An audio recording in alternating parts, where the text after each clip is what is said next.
How are you guys doing? Welcome to the second episode of Three Sovereigns and Five Emperors. This time we will talk about five emperors. Let's continue from where we left last time. After the efforts of three sovereigns, people's living standard was improved a lot. So was the survival rate. Then the population became more and more. With that change, the amount of tribes increased as well. For this part, there were two reasons, causing this change. One of which was that with better living conditions, people started exploring more area. Naturally, there were more habitats. The other reason, was that they focused more on their inner world. As a result, people sharing the same value tended to stick together. At first, this was good stuff. You live in an environment where you feel safe, your needs are satisfied, and you can also hang out with the people you like. Man, this is a good life. But that didn't last for a long time. Just like I mentioned before, the greed showed up. Some tribes, wanted to enslave others and get others food, clothes, and tools, etc. So they didn't have to do the daily work anymore. They could just chill and have fun all day. Just like that, war between the tribes broke out. After many battles, there were two major tribes ruling in different areas. For the small tribes, either they became a part of the big tribes or they existed as affiliated tribes to the big ones. There is a huge difference between the two endings for small tribes. If you become a part of a big tribe, you disappear. End of story. However, if you are affiliated, of course you must offer whatever the big tribes want, but you can still operate in your own way. Maybe when the time comes, you can revolt against them and become the new leader. And affiliating other tribes or countries is a common way to rule in Chinese history. Now let's focus on the two big tribes. One was led by Yellow Emperor. The other was led by Yan Emperor. They were brothers with the same dad. At first, Yan Emperor was the leader of those two tribes, but Yellow Emperor's leadership was greater. People started to trust him more than his brother. Naturally, the conflicts, were more and more severe.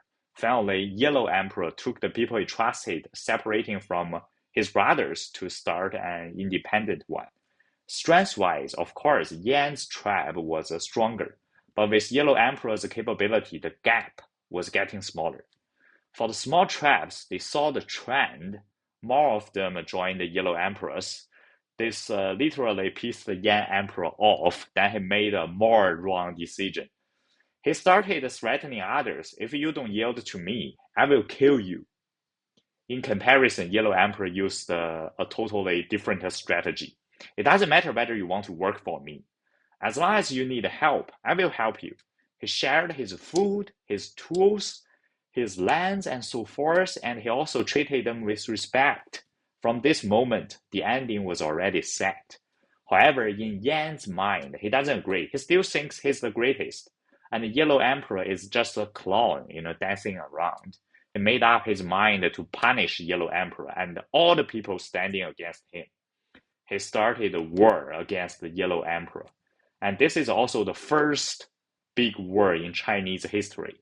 The war occurred in Banquan, so it is called the War of Banquan. But for the specific location of Banquan, no one knows for sure because it happened so long ago. Many people believe it's in Shanxi province. There were three full-scale battles, a lot of casualties for both sides. But for Yan Emperor, he just ordered his soldiers to keep charging. However, Yellow Emperor instructed his troops to use different formations to counter. Obviously, we can tell their capabilities were not in the same level. Finally, Yellow Emperor won this battle. Not only this, he also captured Yan Emperor alive. And, this is something I really admire Yellow Emperor. If I were him, definitely I would have killed Yan. And I think a lot of guys will do the same. But for Yellow Emperor, he forgave Yan and treated him with respect. Then Yan was so grateful that he swore to follow Yellow Emperor's lead forever. For most stories, this is already a happy ending, but the history of Yellow Emperor didn't end here. Do you guys still remember the saying, small traps seizing the chance to overthrow the rule of big traps? Yeah, it almost happened to the new leader. A tribe famous for cruelty saw the war as an opportunity. They wanted to become the new master. The leader of this tribe was Chiyu. He was the most cruel and the strongest guy in their tribe. Back then, he was referred to as the god of war. In Chinese mythology, he was described as a person with a beast torso and human's legs, a very scary image. Although Yan and the Yellow Emperor stick together again, their tribe was still in recovery. Chiyu was very decisive. He took his people advancing to the new union. At first, Chiyu and his tribe kept winning. They won 9 battles in a row. But somehow in the final battle, Chiyu lost and was killed. For the specific reason, no one knows for sure, but in Chinese history, something very mysterious is that the ultimate winner is the one who represents the righteousness. In this story, Yellow Emperor was the hero, Chiyu was the villain. Maybe Yellow Emperor was blessed by the fate, just like what they say. Bad guys must get lucky every time. Good guys only need to get lucky once. After this war, nobody dared to challenge Yellow Emperor again. Yellow Emperor became the only leader in China. Peace finally came to the people. But with so many traps and people to be led, no matter how great his leadership was, he couldn't do all the things. Then he started choosing the talents and assigned them with different work. For the specific field, the person who was chosen was responsible for that. If you can't deal with it, you can turn to Yellow Emperor. This is also the foundation of Chinese bureaucracy for the next thousands of years. Not only this, he also asked the people to use natural resources wisely. Don't take more than you need. So we see that Yellow Emperor was successful because of his well-rounded leadership. He could fight. He was generous. He could govern. He respected nature. Even in the time we are living right now, no leader is comparable to him. After his death, the position was passed to his grandson, Zhuanxu, who was the second emperor among 5 emperors.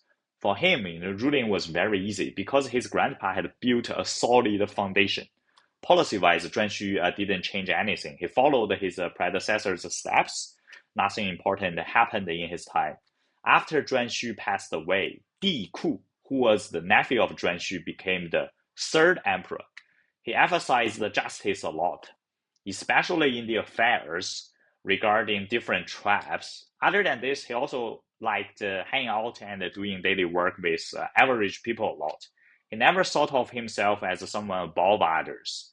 Just because of the 2 traits I just mentioned of him, he was loved by his people. When he was old, he wanted his son, Zhi, to be his successor. But after the trial period, all the important figures saw that Zhi was not cut out for this position. After discussion, they chose Zhi's younger brother, Di Yao, to succeed to the throne. Di Yao was the 4th emperor, although he didn't do a lot of big things like Yellow Emperor did. He made many contributions as well. He was very smart, like the 3 sovereigns. He liked observation and thinking a lot. Gradually, he found the law of the seasons. He stipulated that there were 366 days in a year. Then people tilled the land in spring and harvested in the autumn. Farm work was more organized. Personality-wise, he was very patient. Every time when someone came to him, he would listen to their needs and tried his best to solve their problems. I personally admire him very much because of his selflessness. When he was old, the problem of succession came to him. Let's swap a position with him. What will you do to your kingdom? I think we all want to pass the throne, to our children, right? But for Di Yao, he thought differently. He put the people over his family. He didn't think that his son was capable of being a leader. So he wanted to choose a qualified one outside his family. Soon later, a guy named Shun caught his eyes. He set a trial period for Shun. During that time, Shun impressed him with his own capability. When the leaders from affiliated tribes came, Shun received them well, and he built a good relationship with them. He was also responsible for teaching people new rules, and for this part, people were willing to accept his teachings. Without surprise, he passed the trial and became the fifth emperor. After taking this role, he didn't forget how he got here. Shun valued talents a lot. As long as you are capable, he will promote you. Besides this, he also set different departments to govern different affairs. This move perfected the bureaucracy too. He also extended the rapport with the leaders of affiliated tribes.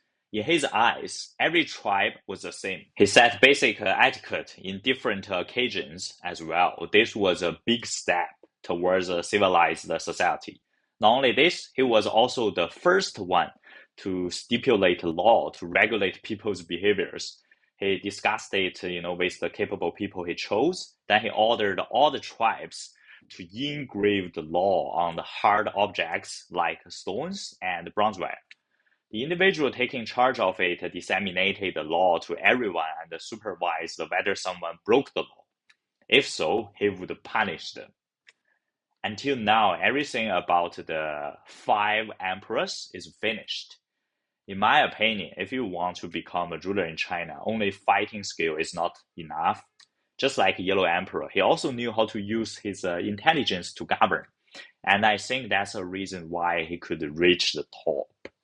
After the solid foundation set by him, the remaining work was pretty easy for the successors.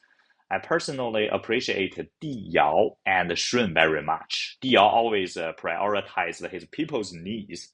He chose someone who didn't have blood relationship with him to rule the country.